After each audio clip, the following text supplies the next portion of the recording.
الرحیم. میں ہوں سہیل رانا. ویری انفارچونیٹ جو ایران پر حملہ ہوا ہے، اور اس سے پہلے یتن یہو نے کہا تھا OIC کے متعلق کہ یہ ہجڑوں کی ایک تنظیم ہے، اور پروو ہوا ہے یہ ہجڑوں کی تنظیم ہے. اب بھی officially just no officially statement آئی ہے ایرانی پریزیڈنٹ کی طرف سے. ایران آفیشیلی ڈکلیئر وار.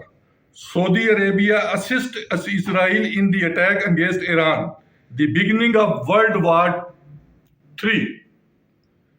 یہ ہے جی آفیشیل. ابھی تقریباً 8 حملے کیے ہیں، 8 سے 10.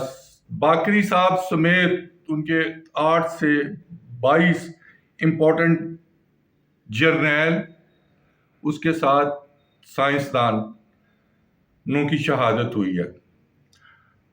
پاکستانی فورسز نے بھی ایران بارڈر پہ ایئر فورس نے شروع کر دیا ہے ایئر فلائی. دوسری طرف یہ جو آئی ڈونٹ تھنک سو ہوگا، لیکن یہ خطرناک ہوگا.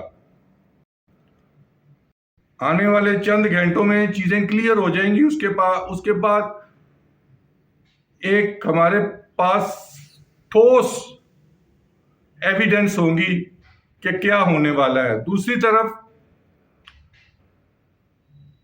2 گروپ، 3 وزراء، 8 قلمکار اور 6 بیوروکریٹ نے ڈرون حملہ کیا ہے فائنانس منسٹر پر، جس کی تفصیلات میں آگے چل کر یا ایران کی سچویشن کو کلیئر ہونے کے بعد بتاؤں گا.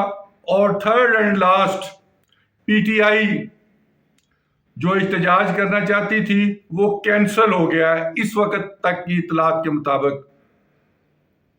Sitting army chief field marshal کی 3 اہم ملاقاتیں ہوئی ہیں، اور کل آنے والے روز this is the first time in the history of Pakistan کہ کسی سٹنگ آرمی چیف جو ہیڈ آف دی اسٹیٹ نہیں ہے اس کو بلایا گیا ہے، اور اس کو وہ پروٹوکول دیا گیا ہے جو شاید پریزیڈنٹ ایوب کو دیا گیا تھا 1965 کے بعد. انہی الفاظ کے ساتھ پاکستان زندہ باد، افواج پاکستان اور پانی واج اور قوم پائندہ باد.